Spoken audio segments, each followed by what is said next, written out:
Hey Apple fans, Apple Sheep, and anyone else out there watching. In this video, we are going to dissect the latest Intel commercial with none other than Justin Long. It's coming up right after the intro.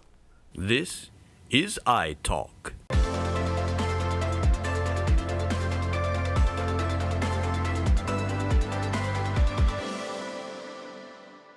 We are back. Thanks so much for watching, and don't forget to like, subscribe, and hit the bell notification. And in studio with me today is normally my cameraman, who's usually behind the scenes, but he is going to join me, and we are going to dissect this commercial, and let's get right to it right now. Hello, I'm Justin. Just a real person doing a real comparison between Mac and PC. He's Justin. Justin. Yeah, a real person. He's a real person. Guy. Just real person. Works a regular day job. Oh yeah, 9-to-5 job. Yeah. He's not getting paid for this. Not No, at all. not much, anyways. No. Maybe $15 an hour? I don't know. $15 a second. Yeah, probably. Probably more than that. Yeah, he's just a regular guy. Just a guy getting paid 6, maybe 7 figures. Who knows how much he got paid for this commercial? Oh, but yeah. I'm sure it's at least 6 figures. At the very least. To do a minute-and-a-half commercial or so, however long this thing is. So, but he's just a regular guy. Just a guy. Yeah. Come on. Oh, so you're a PC gamer? Sup? Sup with you. You're doing all this. See, he's just a regular guy. Sup with you. Yeah, so, yeah. He just sup with you. So It's gaming on a laptop then? Yep. Wow. Okay. And do we have a Mac gamer? No one really, Oh, poor Mac gamer. Nobody over there. Psst, nobody games on a Mac. Nobody plays games on a Mac. No. Okay. Games. yeah. Well, there's more titles on Intel than there is on Mac. But you can play games on Mac. Yeah. But I think that's fair. I mean, Fortnite you can play on Mac. Yeah. But you know. What's your favorite game? Oh, I don't know. I don't have a favorite one. What's your favorite game? I play some Call of Duty. Yeah, and you can't play that on a Mac. I don't know. You can't. I don't know. I'm not a big gamer. Oh, okay. So. But if I'm on, when I game, I don't go game on a laptop. I game on a desktop computer. You don't have a thermals issue, and I mean, I guess the Intel for gaming laptop, it'd be okay for to go places with it, but I don't think it'd be your dedicated gaming machine unless you're not. I mean, if you're a real gamer, it's not going to be your dedicated gaming machine. No. But I mean, it is fair that there's probably a lot more gaming choices with PC than with Mac, but I think that's part of the reason Apple went to its own silicon, because I think it does want to bite into that gaming market a little better and make better games. But the other part too is most Mac users aren't necessarily gamers. They're more professionals, and do high-end editing with Final Cut Pro and Illustrator and some of those really high-end graphics and editing programs and music, stuff. Music, editing, music. I think so. I think Apple appeals to a different market. It appeals to people that are able and willing to spend more money on a computer to do higher end processing. So, but I think Apple, like I said, I think part of the reason they've switched to their own silicon is to try to take a bite into the gaming market. So. Yeah. Oh, yeah. It should run a lot better than the Intel once they start making games for it, because you got a 10 nanometer processor in a laptop. Yeah. It's gonna run hot. Yeah. And then you got the video card chip in there. It's gonna run hot too. And on the M1, everything's built into it. I don't. I guess the M1 does good on gaming. I don't know.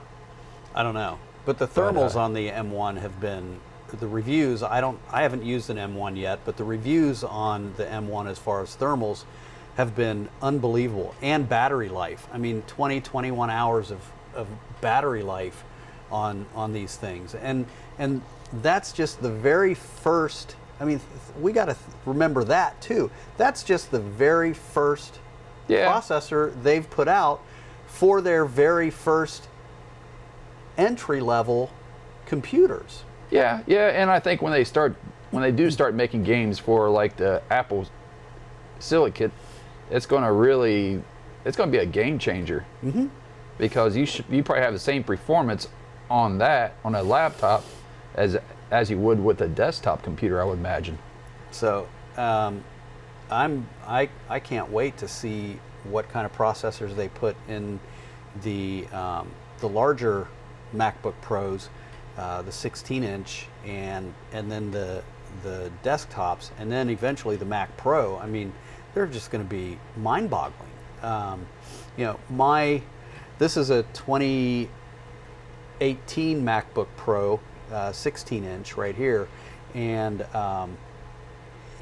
the problem with it is, for lower end stuff, it works great, and it'll probably work great for the next 5 years or more. I've got a 2015 MacBook Pro that works great with word processing and internet, and I mean it runs fine for that kind of stuff. But on this 2018 MacBook Pro, as soon as I open Final Cut Pro and start to edit videos, it starts to wind up and it starts to sound like a jet engine going off. And I mean, the thermals on this thing are terrible. So with the new Apple Silicon, the thermals in those things are supposed to be great. Yeah, but there's an option that you're going to lose when you go from this to the M1. The heated keyboard is nice. Yeah, if you like a heated keyboard to keep your fingers warm, get Intel. Keep your fingers nice and warm. Yeah, they'll keep your fingers nice and toasty. Okay, PC. It's a laptop. Aha, tablet. Laptop, tablet, laptop. That's cool. Oh, and there's Intel. Nice. Okay, so that's a fair point. I mean, you've got basically a dual function device. You've got a laptop and a tablet. Some of them even have detachable screens, so you can truly have a tablet. So that's a fair point. Yeah, it would be nice if Apple would make one with touchscreen and a foldable monitor. I mean, that would be nice. Yeah, they're not going to do that though, because that would bite into the iPad Pro. You're right. You're right. The iPad line. You're right. A touch screen on a Mac would be nice. I don't know how many Apple users are really that excited about a touch screen on a computer. It does have its disadvantages. I mean, you got to constantly clean your screen on your iPad. Yeah. So, yeah. I think for some people this might be important, but I think for most Apple users, I don't think having a all-in-one device is that important. Especially, you can't make an all-in-one device that is as powerful as a computer that can get more stuff in it. So, I can't imagine that using it as detaching the screen and using it as a tablet. It's going to be anywhere near as powerful as. Well, yeah. Yeah, I can see that. The rotatable screen, that's kind of cool. Yeah. But it still has Intel.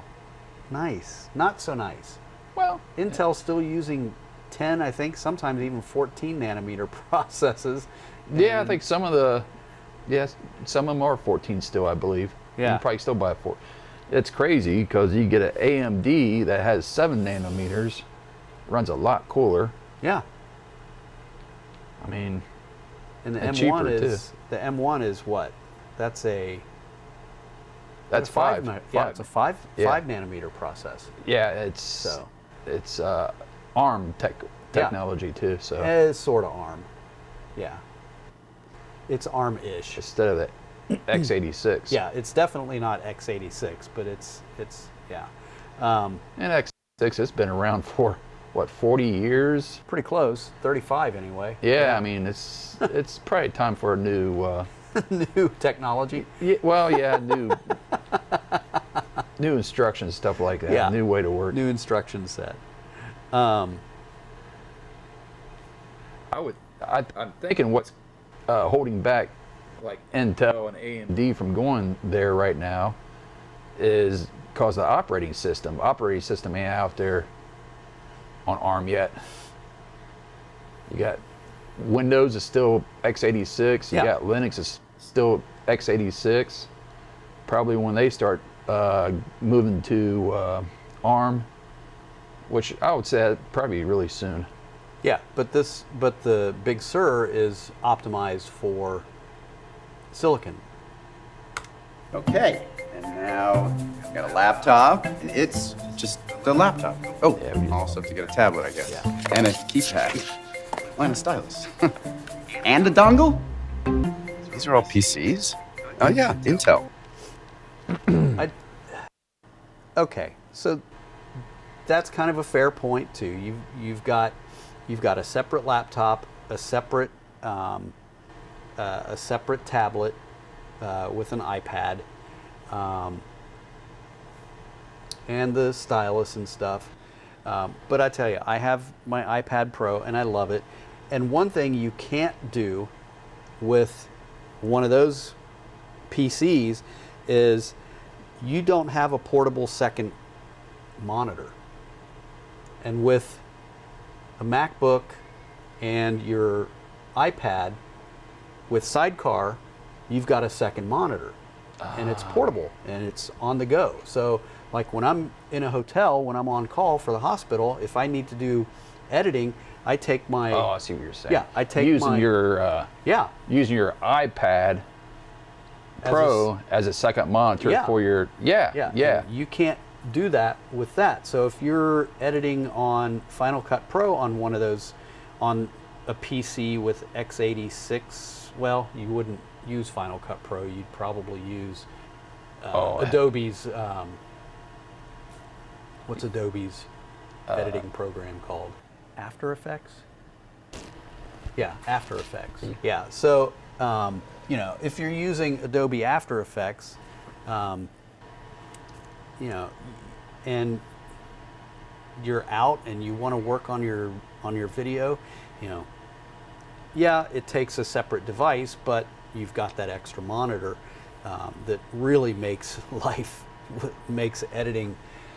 your editing workflow so much Yeah, that makes easier sense. and Instead of like with Intel, you would have to bring either a external monitor or try to mirror your screen to something else. right. And I don't think you can mirror it to a tablet. It might be kind of difficult. I don't know. I'm not a Yeah, I don't know. You might be able to do that. yeah. You might be able to mirror to a tablet. So okay. Nice. Whoa, my face just unlocked that. That's so cool. And I've never seen a screen. That's a really fair point. Face ID on the Yeah. PCs, but I can almost guarantee Face ID is going to be coming to Oh yeah. Macs. Like- Well, you already have your Apple Watch. You walk up to it, it's unlocked. yeah, and well, in the Apple phone, in the iPhone, but the Apple Watch unlocks your Mac, which is really nice. I mean, Face ID is going to be coming to the Mac. Oh, Whether yeah. it's this year or next year, I think it's going to be already on the phone, really so- soon. Yeah, it's going to be really soon. So,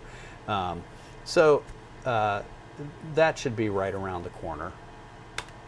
Like this before on a laptop. Wow. And let's see over here. So these are the newer Macs?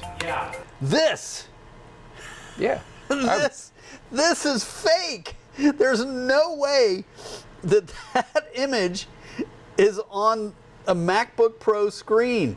It's got rounded small bezels like an iPad. There is no way. You know, What a joke.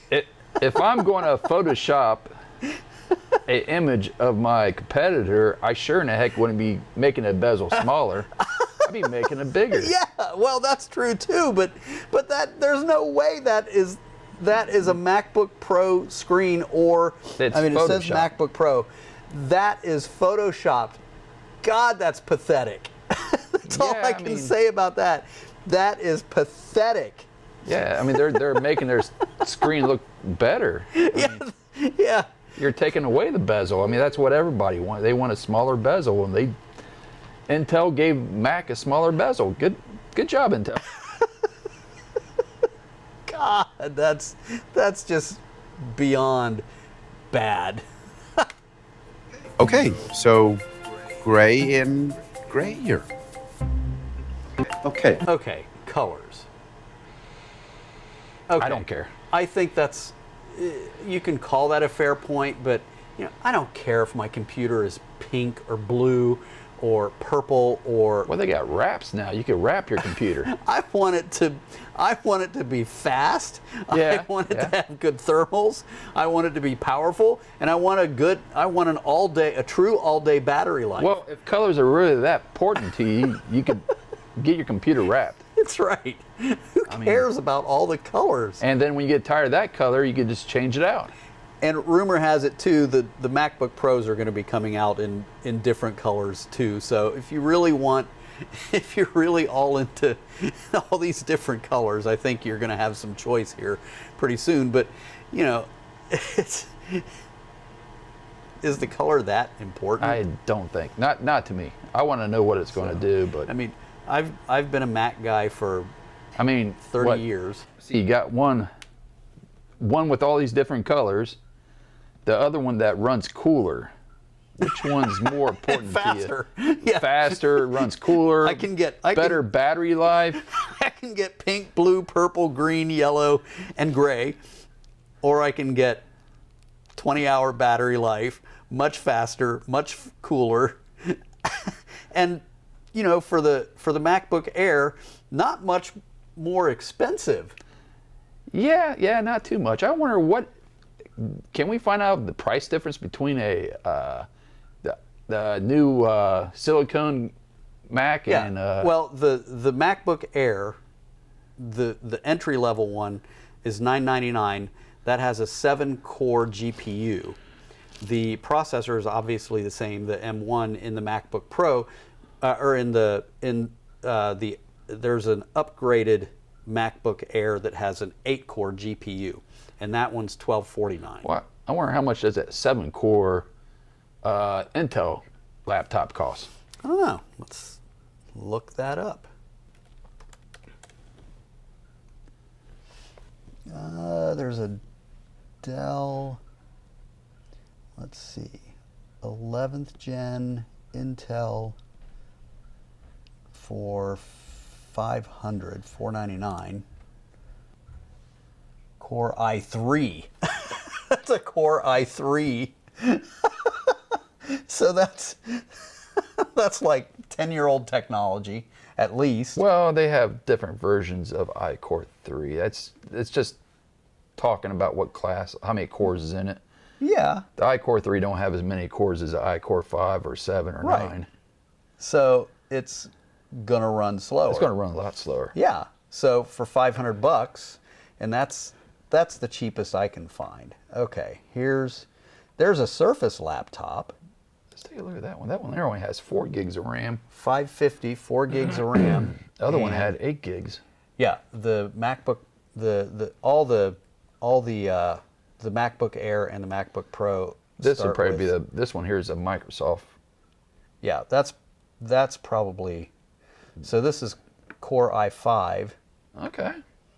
and 4 gigs of RAM, 64 gigs on the hard drive. That's nothing. Let's see what the... That's probably a... Let's see what the entry-level MacBook Air has. Yeah, you ain't going to be doing no gaming on that one. No, you're not going to be gaming on a Core i5 No. with 4 gigabytes of RAM. So this one, the entry-level M1 MacBook Air has 256 gigabytes, so 4 times the storage. Yeah. And Yeah, I can't believe how a little bit of storage had. But to get the price down, I guess they had to do that. well, yeah, they made it slower, and that's, Yeah. And then it comes with 8 gigabytes Twice of unified memory. So, and this has 256 gigabytes of SSD. I'm guessing the other one has SSD as well. Well, it's solid state for sure. Yeah, it's got to be. Yeah.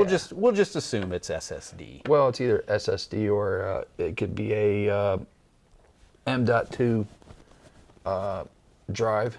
Yeah, but it's not a mechanical drive. No, Yeah. they ain't gonna be using the mechanical drives no more. So we'll assume that it's so. But I mean, you've got 4 times the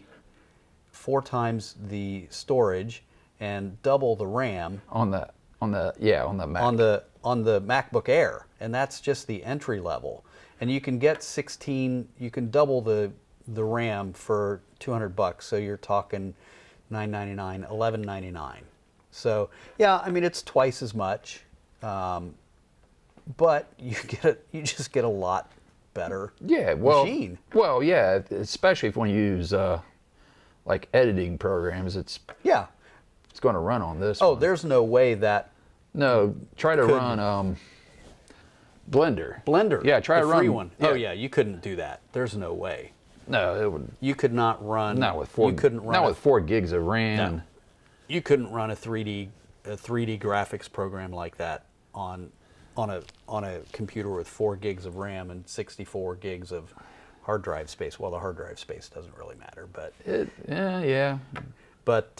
yeah, I mean you couldn't. There's no way. I mean, I'm sure it's a good computer for students who have to do papers and Yeah, stuff like that. yeah. And yeah, I mean, so it definitely has its place. I'm not saying that Mac is for everybody, but if you're doing any kind of high-end processing apps, then you know you're going to be spending pretty close to the same thing on a PC Oh yeah.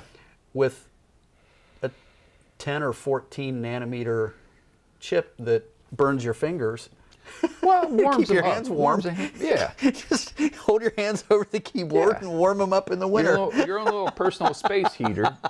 But you lose that with the M1 and You do. yeah. So, okay, let's get back to Justin. Just a regular guy. Yeah, regular guy. Just a regular guy. Let's see what else he has to say. PC. Oh, cool. This whole thing's a touchscreen. Huh. And there's another one too. Wow. All right. And now for Mac. Let's see. Okay, fair point. Touchscreen, I'll give him that. But honestly, I don't know how many Mac users are just really want a touchscreen, just have to have Yeah, a touchscreen yeah. on their Mac. And I bet the touchscreen is more than a MacBook Air entry level one, or the other one. Probably. We probably should check that out. See how much a touchscreen costs. Which ones have a touchscreen? Surface. Ain't no way that has a touchscreen. Touchscreen, yeah. Yeah, Oh wow. yeah. So, Okay. yeah, so that's a fair point. I thought it was gonna be a lot more than that. I just don't know how many Mac users are married to a touchscreen. Yeah. I've been a Mac guy for 30 years since I bought my first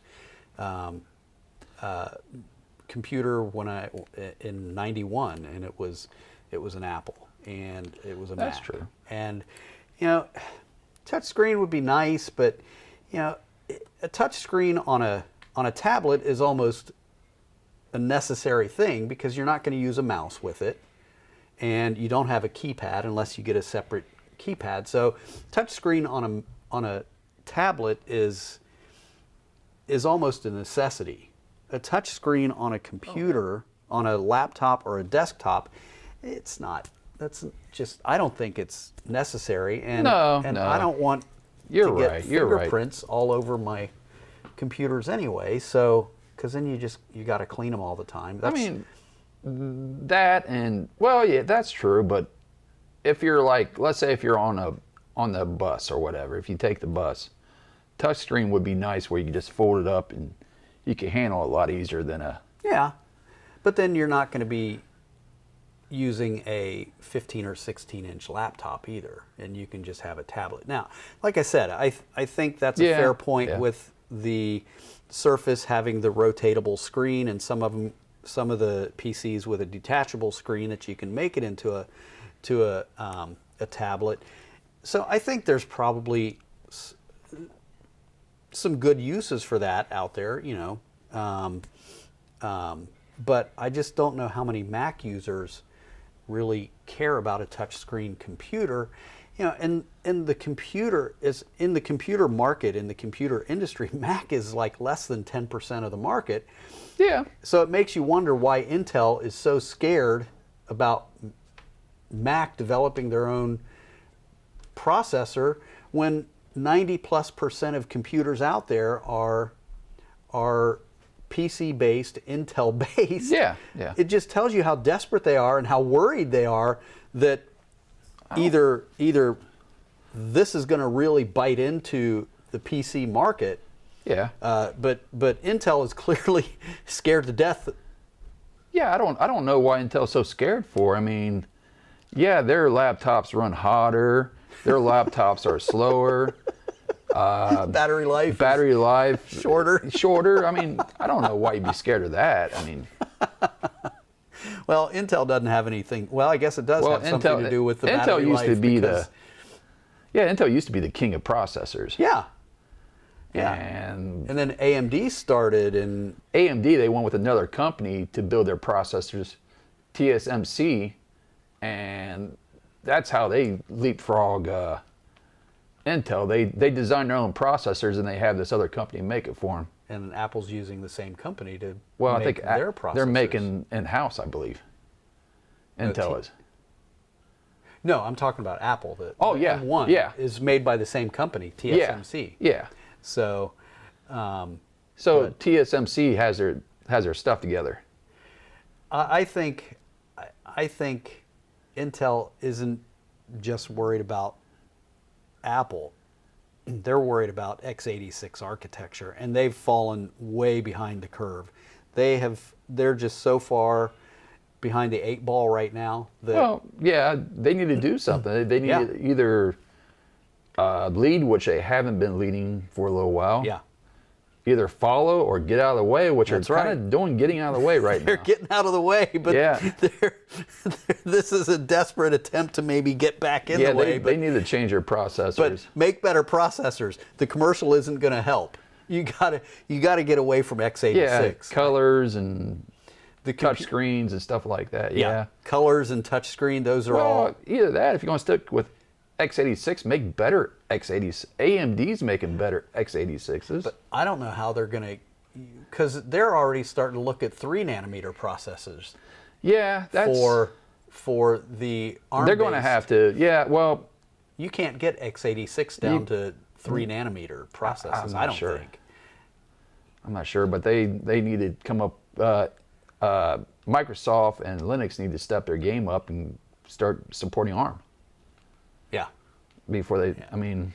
But Intel just, they dropped the ball. They just, I think my personal thought, and I have no evidence to back this up, but I think they were just so arrogant that they thought they were too big to fail. Yeah. Oh, that's true. And they realize they're in trouble, at least in their AMD, they snuck processor around. side. They kind of snuck around. They didn't see that coming. Yeah. AMD was building hot processors, 14, 16 nanometer processors, and Intel was running better than them, so they didn't have nothing to worry about. There was no other competition out there. And then AMD got with TSMC, and they're doing 7 nanometers, really good. But they're gonna have to step that game up too, of course. And then Apple dropped the final ball and said, "Sayonara, Intel." Yeah. That's the We're done with you. That's the straw that broke the camel's back there. So okay, let's see the rest of this minor disaster of a video. Let's see. Oh, and you've got a little bar here. Little baby one. Sorry, I didn't catch that. Oh, where's the music? You know, personally, I like my touch bar. I know it's not very popular and I know people don't like it. I happen to like it. I would like to see the option to have, maybe make the MacBook Pro without the touch bar, but have an option to have it built in. Yeah. So, because I know a lot of people don't like it, but for the people who do like it, yeah, why not have it? I like the touch bar. I mean, you get a lot of information there. The MacBook Air, the M1 MacBook Air, does not have the touch bar. The MacBook Pro does, but it's kind of a smaller version. It's kind of a scaled down touch bar, and it's gone back to the scissor keyboard. You know, this one I know, and again I know there were problems with the keyboard on the 2016 to 2018 MacBooks. I haven't had any problems with it personally. Maybe I've been lucky. I do like the feel of the other keyboards better. This one you don't get don't get the feedback that you like to feel in a keyboard. Yeah, this is probably this is Apple's worst keyboard right here. Yeah, probably. That they did do away with. Yeah. You can tell that keyboard's been used. Here's what I quite a found bit. on how to cook mutton. Oh no, I don't want to cook mutton. What even is mutton? Okay, so let's just wrap this one up. So that's it for our review of the Intel Apple bashing commercial. I hope you enjoyed it. We had fun watching it and talking about it. So as always, if you like this video, don't forget to like, subscribe, share, comment, and hit the bell so you don't miss an iTalk video. This is Richard, and thanks so much for watching. Thanks, Wes, for being here and helping out with all this and all the other videos that I've done on this channel and my other channel. So I'm Richard, this is iTalk, and we are out. We are going to dissect Intel's latest commercial with none other than Justin Long.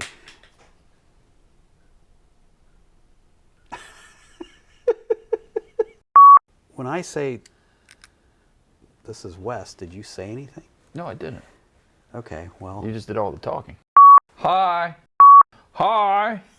we're going to talk about, and another friend just flew by. Got 3 people. Looked like a little fruit fly. Yeah.